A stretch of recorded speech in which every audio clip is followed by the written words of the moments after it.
So, today I'm reading from Aion, Researches into the Phenomenology of the Self by C.G. Jung, Chapter 5, Christ, a Symbol of the Self. I'm reading toward the end of the chapter. This is the 9th segment of this chapter, and I'm calling it Spirit, Soul, Body. Paragraph 118. It was known and stated very early that the man Jesus, the son of Mary, was the principium individuationis. Thus, Basilides is reported by Hippolytus as saying, quote, "Now Jesus became the first sacrifice in the discrimination of the natures, and the passion came to pass for no other reason than the discrimination of composite things. For in this manner, he says, the sonship that had been left behind in a formless state needed separating into its components in the same way that Jesus was separated." Unquote.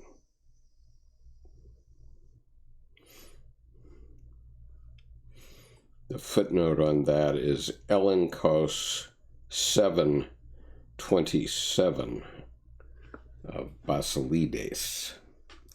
According to the rather complicated teachings of Basilides, the non-existent God begot a threefold sonship. The first son, whose nature was the finest and most subtle, remained up above with the Father. The second son, having a grosser nature, descended a bit lower, but received some such wing as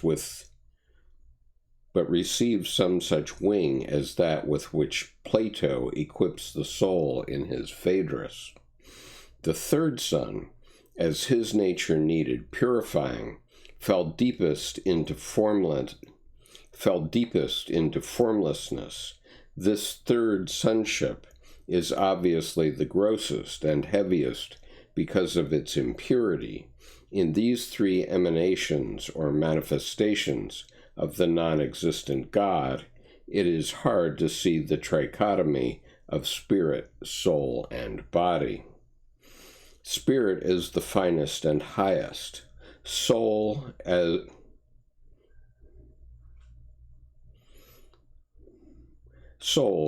the ligamentum spiritus et corporis is grosser than spirit, but has the wings of an eagle, so that it may lift its heaviness up to the higher regions. Both are of subtle nature and dwell, like the ether and the eagle, in or near the region of light, whereas the body, being heavy, dark, and impure, is deprived of the light, but nevertheless contains the divine seed of the third sonship, though still unconscious and formless.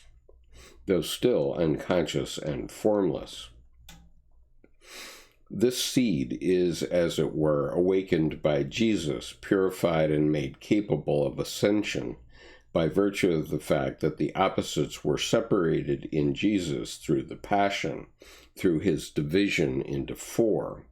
Jesus is thus the prototype for the awakening of the third sonship, slumbering in the darkness of humanity.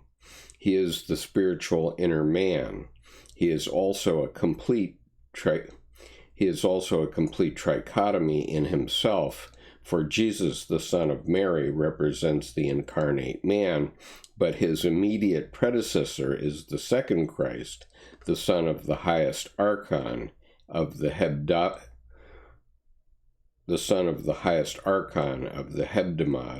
and his first prefiguration is Christ, the son of the highest archon of the Agdod, the demiurge Yahweh. This trichotomy of anthropos figures corresponds exactly to the three sonships of the non-existing God, and to the division of human nature into three parts.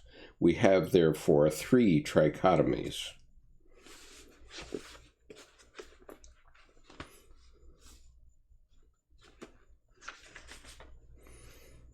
First sonship, Christ of the Ogdode, Spirit.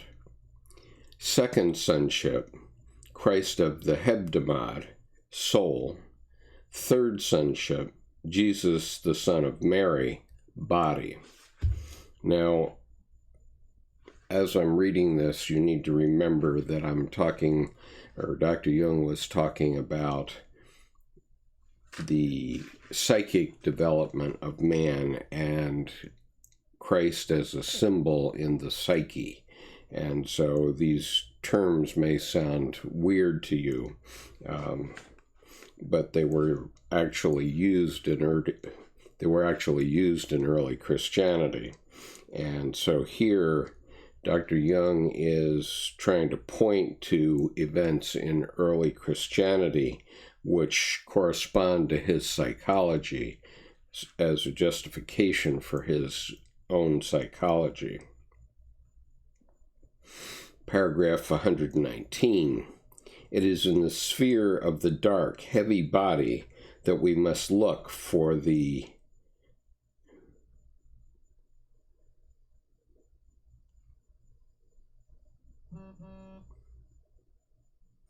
There is a Greek word here which I cannot read, and therefore I'm going to read this sentence a little differently. It is in the sphere of the dark, heavy body that formlessness wherein the third sonship lies hidden. As suggested above, this formlessness seems to be practically the equivalent of unconsciousness. G. Quispel has drawn attention to the concepts of Epiphanius and Hippolytus, which are best translated by unconscious.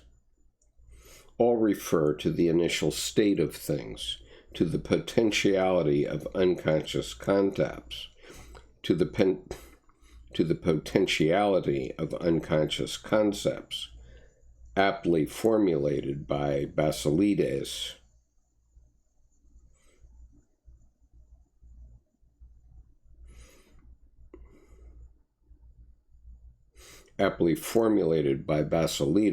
As parentheses, the non-existent, many-formed, and all-empowering seed of the world.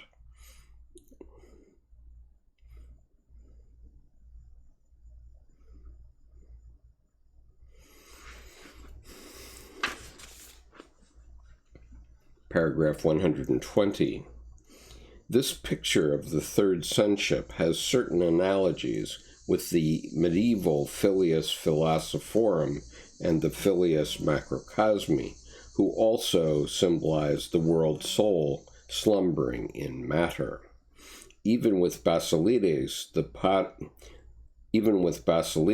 body acquires a special and unexpected significance, since in it and its materiality is lodged a third of the revealed Godhead.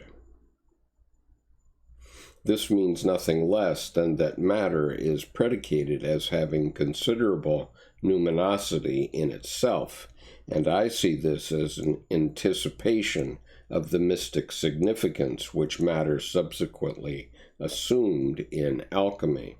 Later on, in natural science, from a psychological point of view, it is particularly important that Jesus corresponds to the third sonship and is the prototype of the awakener, because the opposites were separated in him through the passion and so became conscious, whereas in the third sonship itself they remain unconscious so long as the latter is formless and undifferentiated.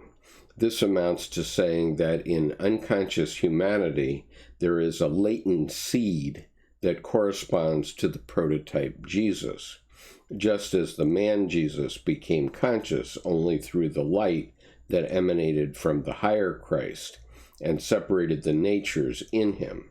So the seed is unconscious humanity. So the seed in unconscious humanity is awakened by the light emanating from Jesus, and is therefore impelled to a similar discrimination of opposites. This view is entirely in accord with the psychological fact that the archetypal image of the self has been shown to occur in dreams, even when no such conceptions exist in the conscious mind of the dreamer.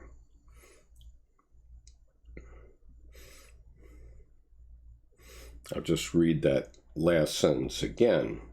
This view is entirely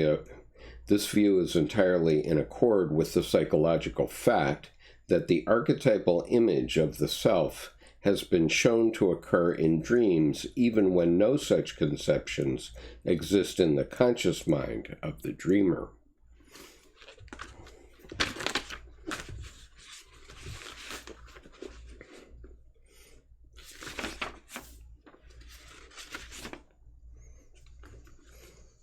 Well, this has proven to be a little shorter than I was expecting to read today. So what I'm going to do is go ahead and read on paragraphs 121 to 126. But before I do that, I will take a look at Grenard's comment. Godhead as in Father, Son, Holy Spirit, yes.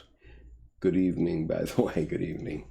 As you see, I'm trying to run away from the sun here, so I'm not having much success, unfortunately. So wait just a minute, maybe I can turn my shade.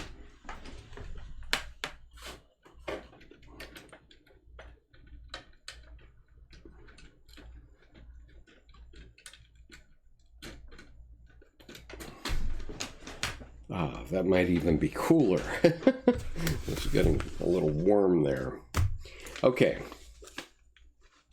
So now I'm going to read on, and so I'll have to change the title of this. This is part 10, too. And this is the last 6 paragraphs in chapter 5. Paragraph 121. I would not like to end this chapter without a few final remarks that are forced on me by the importance of the material we have been discussing. The standpoint of psychology, whose subject is the phenomenology of the psyche, is evidently something that is not easy to grasp and is very often misunderstood. If, therefore, at the risk of repeating myself, I come back to fundamentals, I do so only in order to forestall certain wrong impressions which might be occasioned by what I have said, and to spare my reader unnecessary difficulties. Paragraph 122. The parallel I have drawn here between Christ and the self is not to be taken as anything more than a psychological one, just as the parallel with the fish is mythological. There is no question of any intrusion into the sphere of metaphysics, i.e., of faith. The images of God and Christ which man's religious fantasy projects cannot avoid being anthropomorphic, and are admitted to be so. Hence, they are capable of psychological elucidation like any other symbol. Like any other symbols. Just as the ancients believed that they had said something important about Christ with their fish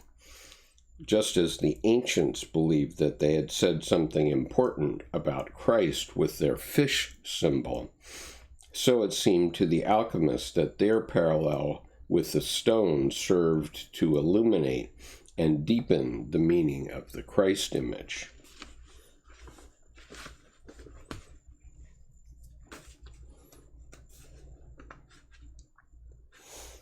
In the course of time,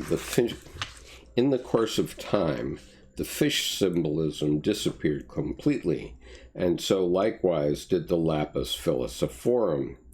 Concerning this latter symbol, however, there are plenty of statements to be found which show it in a special light, views and ideas which attach such importance to the stone that one begins to wonder whether, in the end, it was Christ who was taken as a symbol of the stone rather than the other way around.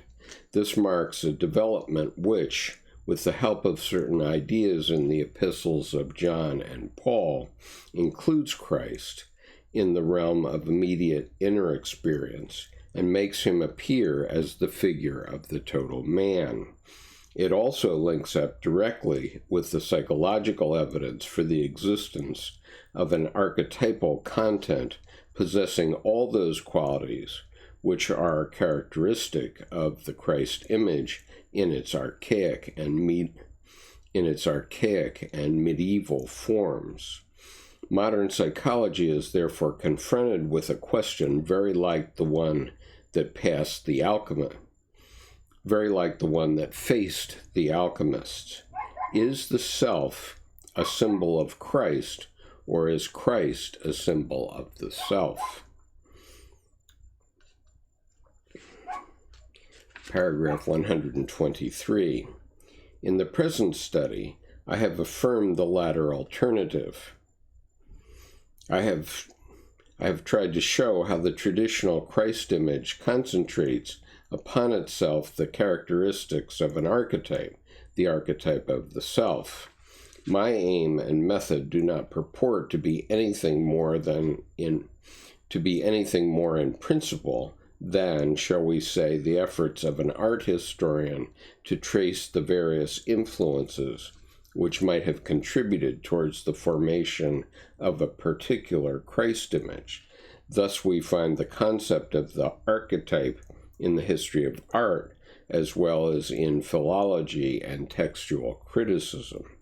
The psychological archetype differs from its parallels in other fields only in one respect. It refers to a living and ubiquitous psychic fact, and this naturally shows the whole situation in a rather different light. One is then tempted to attach greater importance to the immediate and living presence of the archetype than to the idea of the historical Christ. As I have said, there is among certain of the alchemists, too, a tendency to give the lapis priority over Christ. Since I am far from cherishing any missionary intentions, I must expressly emphasize that I am not concerned here with confessions of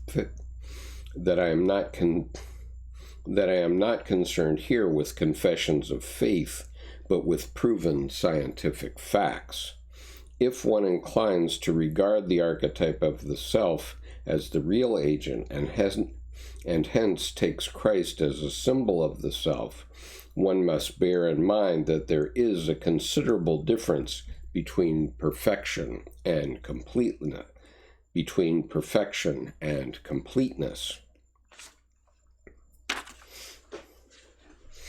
The Christ image is as good as perfect. At least it is meant to be so, while the archetype, so far as known, denotes completeness, but is far from being perfect. It is a paradox, a statement about something indescribable and transcendental.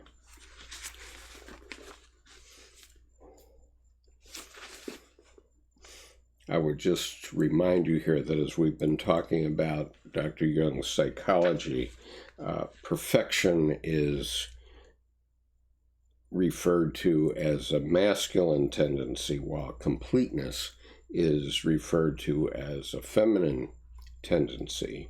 And so therefore, when he refers to perfection, he's also speaking of the logos, but when he's talking about completeness, he's also talking about eros, or life.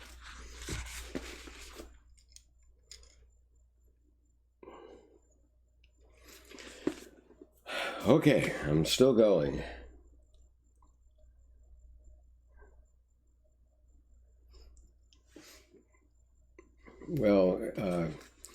Grenade says, interesting how so many atheists take the Bible literally and not metaphorically. As I'm trying to explain in my program, and on Monday night I'll be talking about a sort of semi-religious experience I had this morning. The atheists need to wake up. So I'm in the middle of paragraph 123. Accordingly, the realization of the self, which would logically follow from a recognition of its supremacy, leads to a fundamental conflict, to a real suspension between opposites, reminiscent of the crucified Christ hanging between two thieves, and to an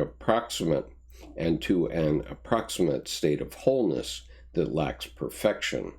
To strive after teleosis in the sense of perfection is not only legitimate, but is inborn in man,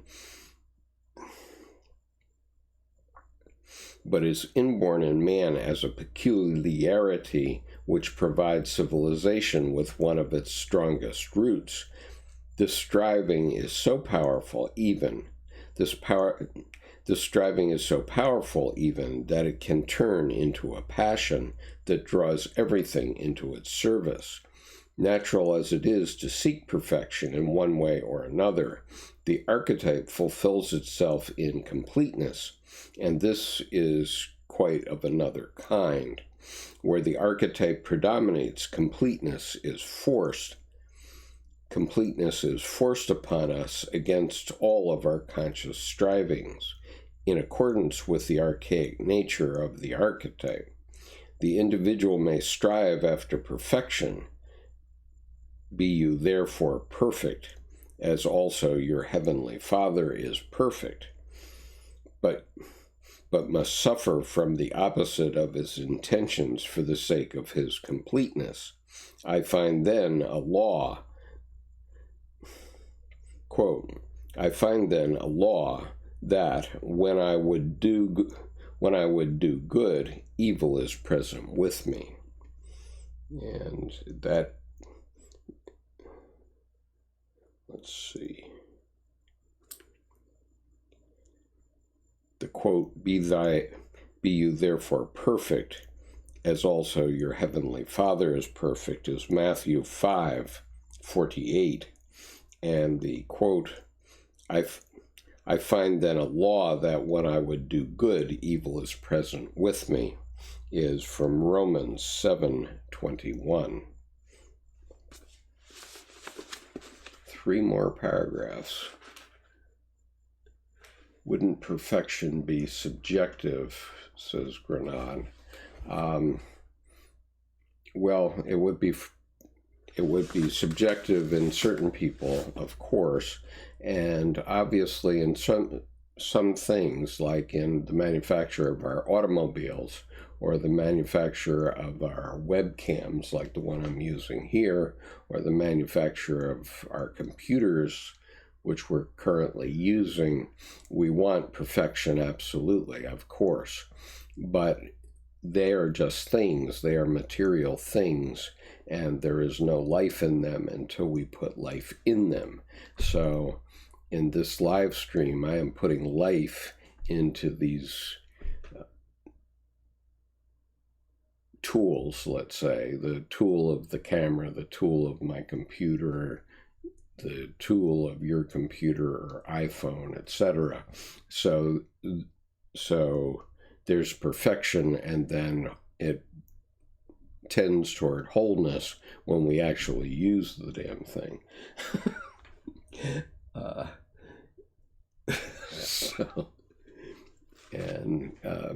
Grenade says, is the idea of perfection an archetype?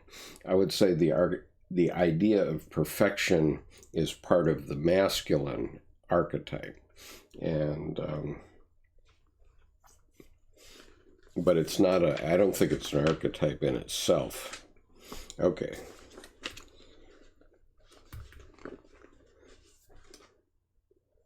And also, I don't think life would be very perfect without women and Eros. So when we say perfection, when we say perfection, and we want to include women, we have to get the wholeness in there too, and that's the paradox, as Dr. Jung would say. Paragraph 124. The Christ image fully corresponds to this situation. Christ is the perfect man who is crucified. One could hardly think of a truer picture of the goal of ethical endeavor. At any rate, the transcendental idea of the self that serves psychology as a working hypothesis can never match that image because, although it is a symbol, it lacks the character of a revelatory historical event. Like the related ideas of Atman and Tao in the East, the idea of the self is at least in part a product of cognition, grounded neither on faith nor on metaphysical speculation, but on the experience that under certain conditions, the unconscious spontaneously brings forth an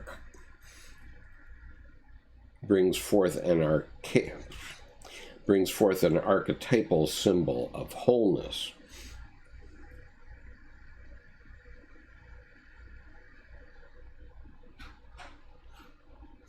From this, we must conclude that some such archetype occurs universally and is endowed with a certain numinosity, and there is in fact any amount of historical evidence as well as modern case material to prove this.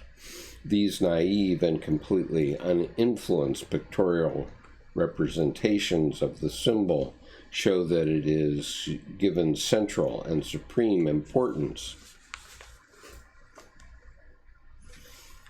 precisely because it stands for the conjunction of opposites. Naturally, the conjunction can only be understood as a paradox, since a union of opposites can be thought of only as their annihilation.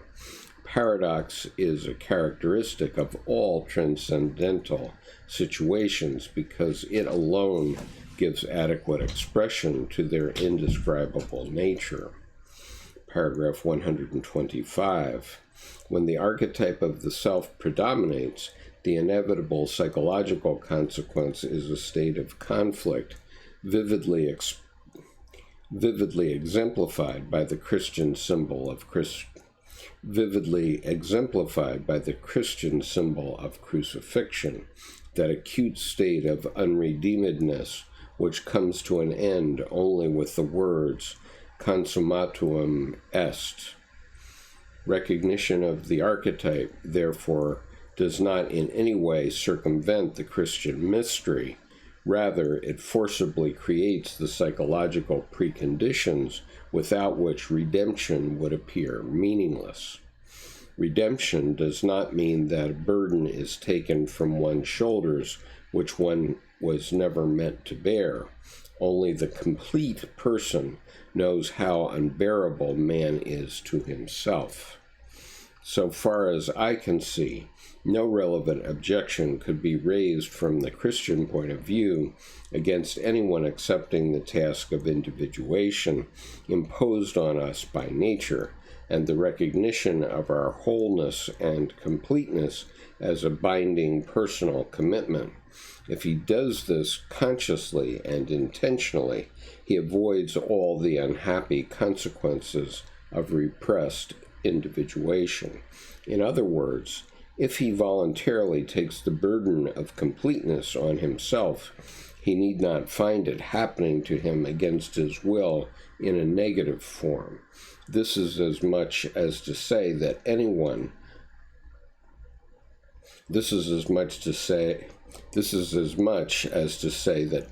who is destined to descend into a deep pit had better set about it with all the necessary precautions rather than risk falling into the hole backwards.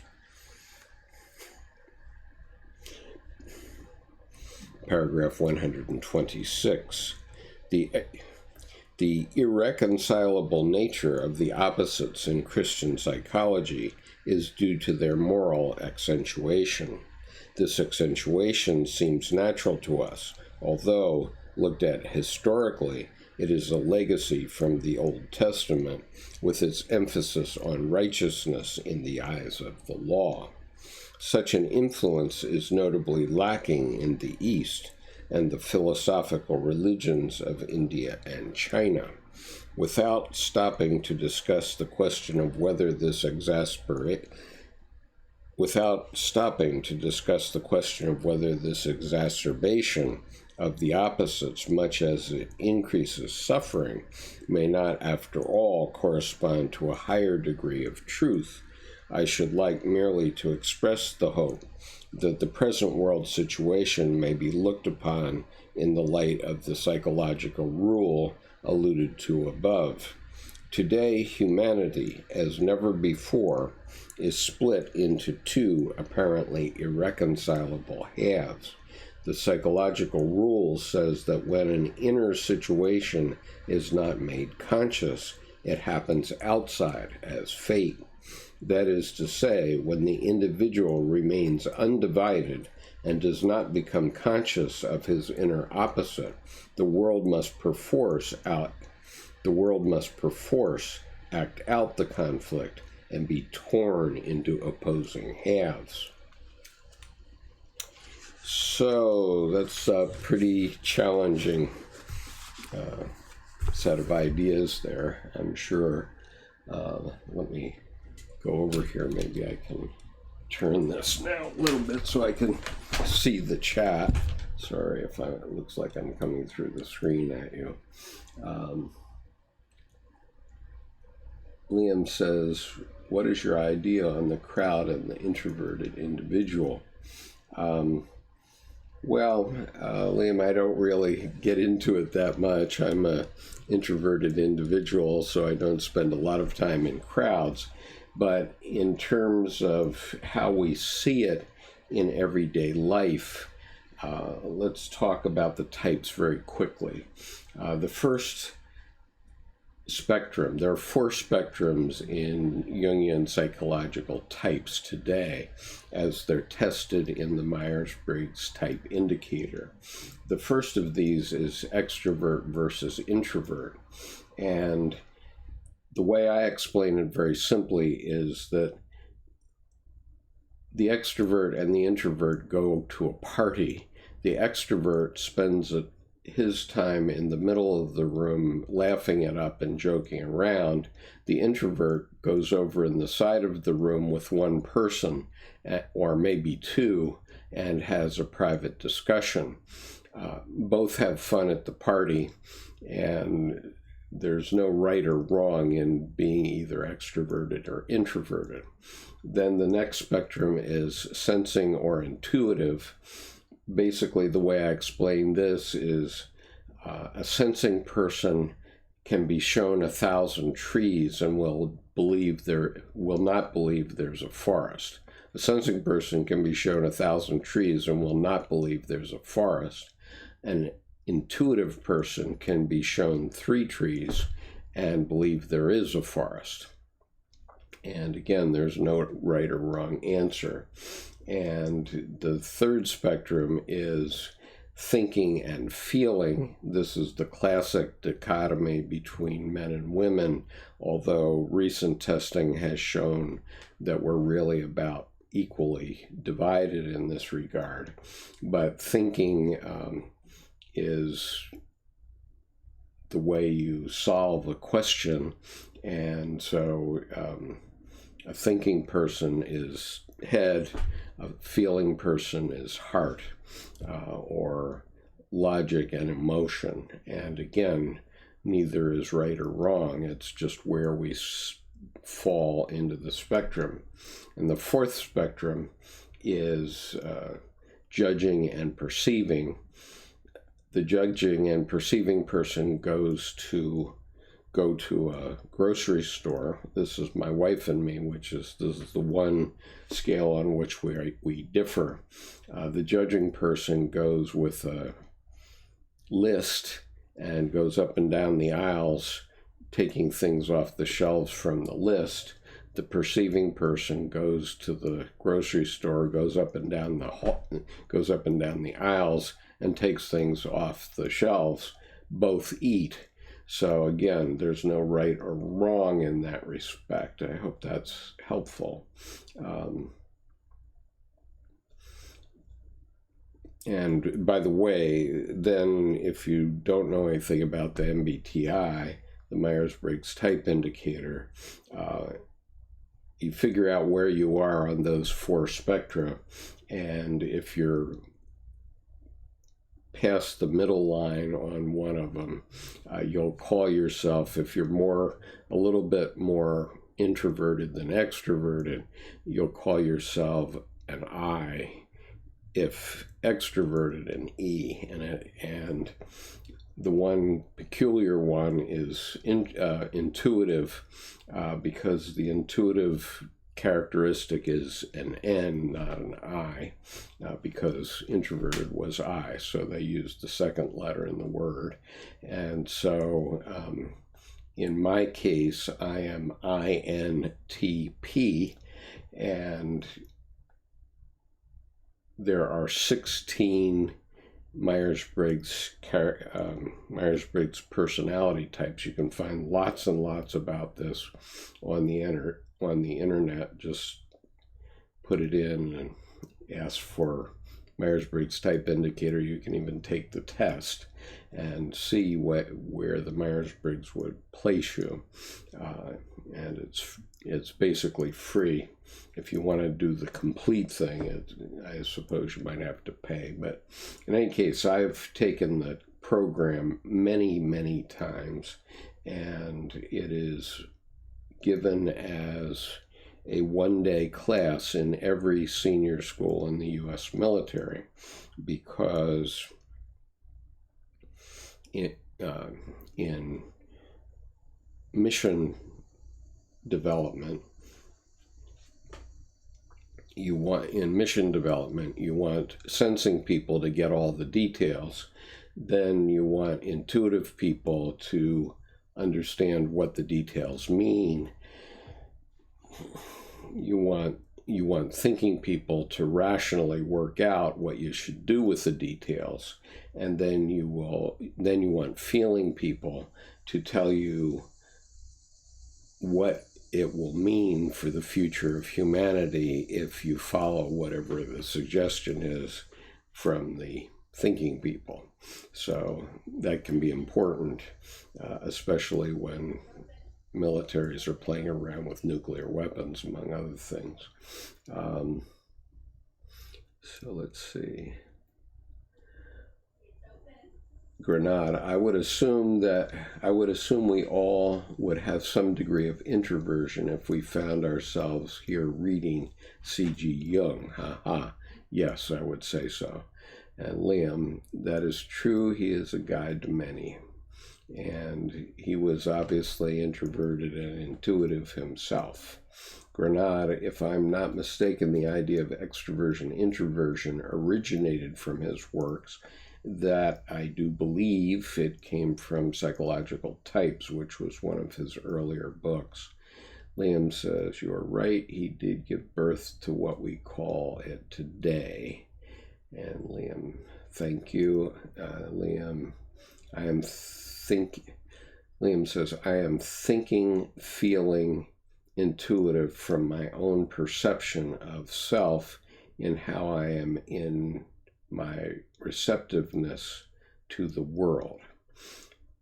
Okay, well, in the Myers-Briggs Type Indicator, you will tend to fall on one side or the other of the mean of the mean on the scale, and so you will have a tendency that's more thinking or more feeling. However, alchemy is about creating a Mysterium Conjunctionis, the name of Dr. Jung's last book.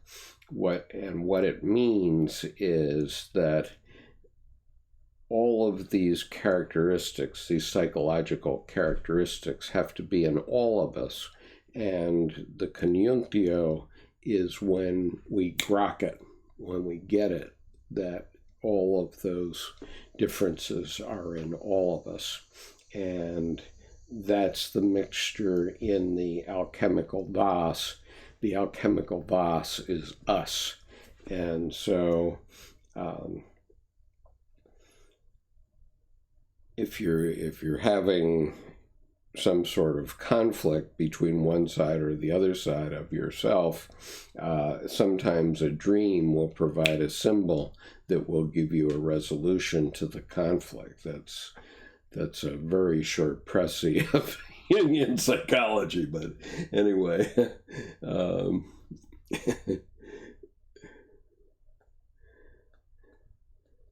Grenade says, I am thinking intuitive, I think.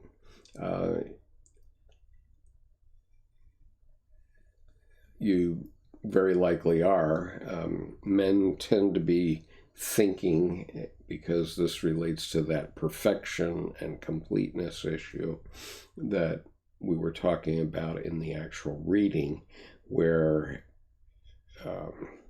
perfection is a rational thing, and obviously when you're building something, no matter what it is, if it's, you could be making this watch, but if it isn't perfect, it's not going to sell to anybody. And so there's no sense of wholeness in that, except that the people who are doing it bring the wholeness in with their life as their attention to detail, among other things. And so that's the eros. The people who are watchmakers bring life into this watch by making it perfect, and they invest the material thing with their with the wholeness. They make it whole by bringing their completeness into it. And so it couldn't be complete without that life. Liam says, I find a battle between the two, thinking and feeling.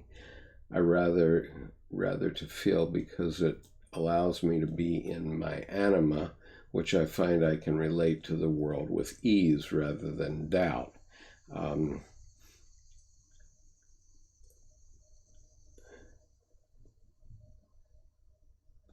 Well, I think that that's fine as a perception, Liam. I think that, in general, I think Dr. Jung and Dr. Edinger, who described Dr. Jung's structure of the psyche, regarded the anima in men as a lens through which we look at the world. And the opposite for women, that the animus is a lens through which women look at the world. And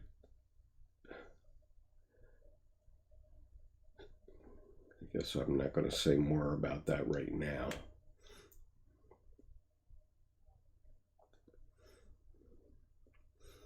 I always doubt myself. I tried to think of things in probabilistic terms. Well, in the end, Grenade, you have to press forward. And that was the point of Dr. Jung's reference to Christ as a symbol of the self, which is that we have to make our experiment with the world. And we may win or lose, but we can't sit on the fence. And the point is that you just need to press through and have as many losses as possible. I used to tell employees that if you're not making at least one mistake every day, you're not trying hard enough, because when you make mistakes, it makes you stronger. We learn what's wrong so that we can do better tomorrow. And so the Job archetype applies here, and you can find my videos on how to have an authentic life, and the video about Jascha Heifetz, which appears on the home page of this YouTube channel near the bottom, and it's only a 3.5-minute video, so if you haven't seen it yet, you can easily find it. It's currently the 3rd most popular video on the site, and basically the idea is that you have to contest. If you're defeated, then you have to lament, and when you lament, then you're reborn. And when you're reborn, your ego gets stronger. And every time you go through that cycle, your ego is going to get stronger. And as it gets stronger, you will be able to face more risk. And that's how you succeed in life. And so my recommendation is that you put aside your doubt and forge ahead. And win or lose, you're going to have something that's useful. If you win, you win. And if you lose, then your ego is going to be stronger, and you're going to go into something else that might be a little bit better for you. And the only problem with that is that sometimes we run into a person like our president, who did not get defeated sufficiently coming up through life, so he rose like Icarus too high in the sky, and it now appears that his wings are going to be melted, as in the myth. And so it's much better if you're defeated. And there's a movie that also covers the same archetype, which is called Florence Foster Jenkins. It's a very funny movie with Meryl Streep, and Florence Foster Jenkins was a very wealthy woman who thought that she could sing opera, and she couldn't, or let's say she could, but not wonderfully. And she had a husband who was an enabler, and so every year they would have a sort of a talent contest at the Waldorf Astoria Hotel, and everybody would get up and clap and cheer when she sang, and she got a bigger and bigger attitude about her ability to sing, until finally in about 1945 her husband rented the hall at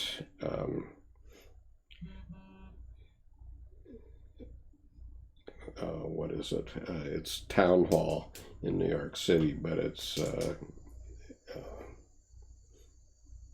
just losing the name. I guess you'll have to get all the videos from me sooner rather than later, because I may be losing my mind a little bit here. But anyway, her husband rented this hall, and he couldn't get people to come, so he had 3,000 soldiers and Marines who had just come back from war come to the event, and they cheered famously. And the gift shop in the famous music hall in New York City says that their most popular recording is the recording of Florence Foster Jenkins, but unfortunately she was very badly reviewed, and when she realized how bad people thought of her, she basically psychologically collapsed. And so her name is Florence Foster Jenkins, and you can find the movie. I'm sure it's available online these days. And Liam says, have you any advice relating to the hero's journey? Well, my advice is get on your horse, and if you get knocked off, get on another horse and keep going, and keep doing that until the end of your life. That's my advice. And Grenade says, I've heard her work. She was entertaining, but in a tragic way, still very entertaining. Yes, yeah, I heard it too.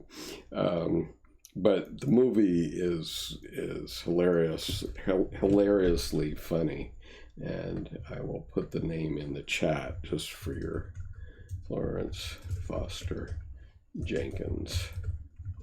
And I had realized immediately when that came out. I think it came out in the summer of 2016.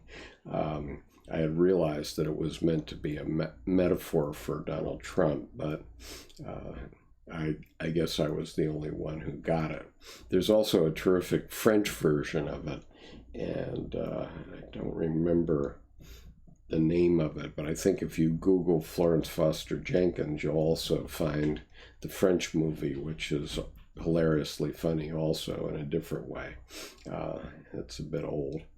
Let's see. Liam says, and Opiami says, hi Skip, are you familiar with Eugene Gendlin and the focusing approach to therapy, implicit first-person felt sense? No, I'm not familiar with that, and I always need to emphasize that I'm not a mental health professional, and all I can say is that from my experience, Dr. Jung's work has worked to help me whenever I get in mental turmoil, which seems to be more frequently than I would like to admit. And so I just, over a period now of 31 years, have read his work and about his work, and that has served as my personal therapy. In my view, that's my experience and that's my opinion, but it's the opinion of a layman.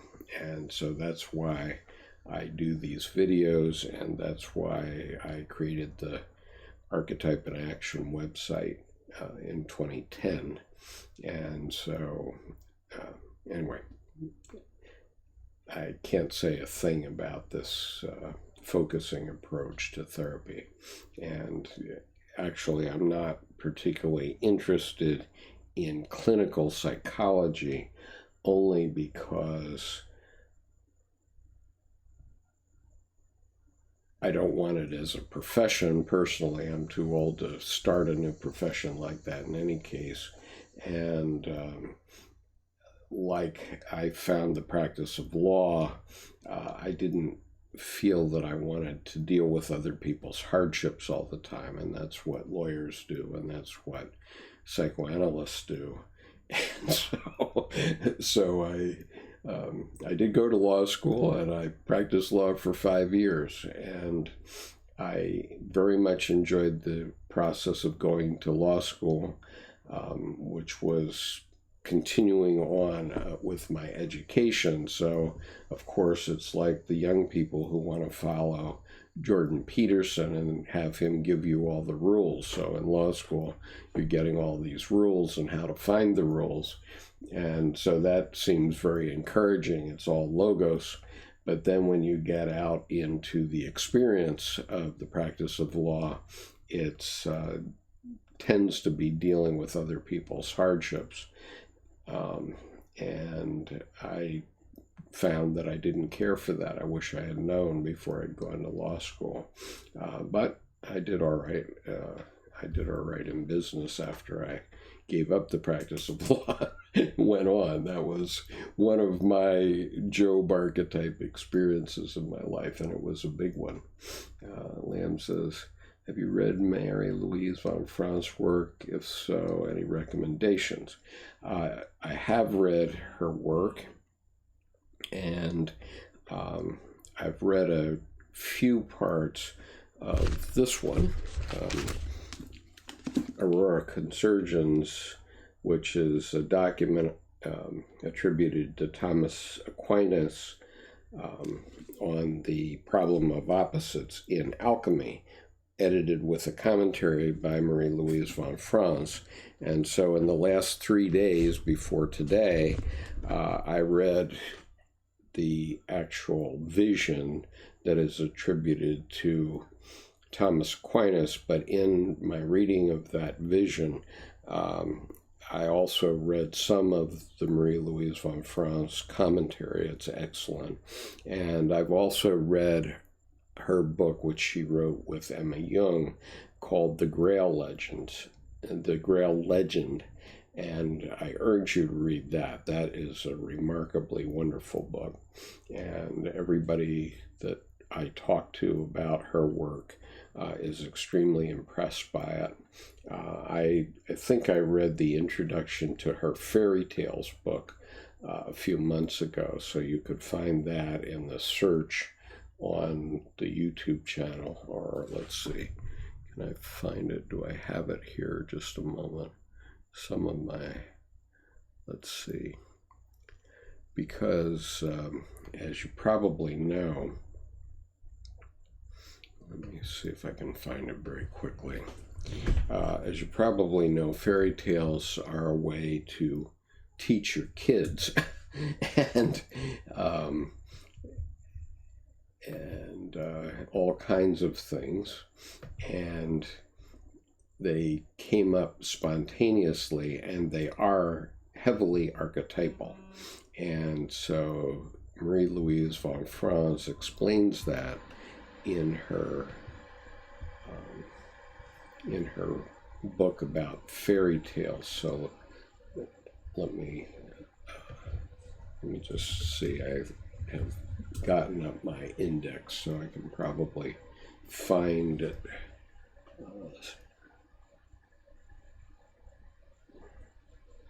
Didn't come up.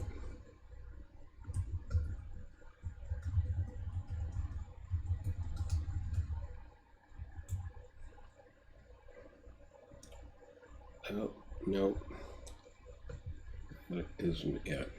So I'm sorry that I don't have the link to that right handy.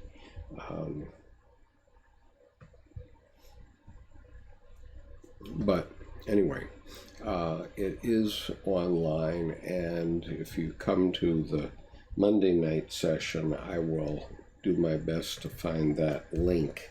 But yes, her work is very good, and I recommend it.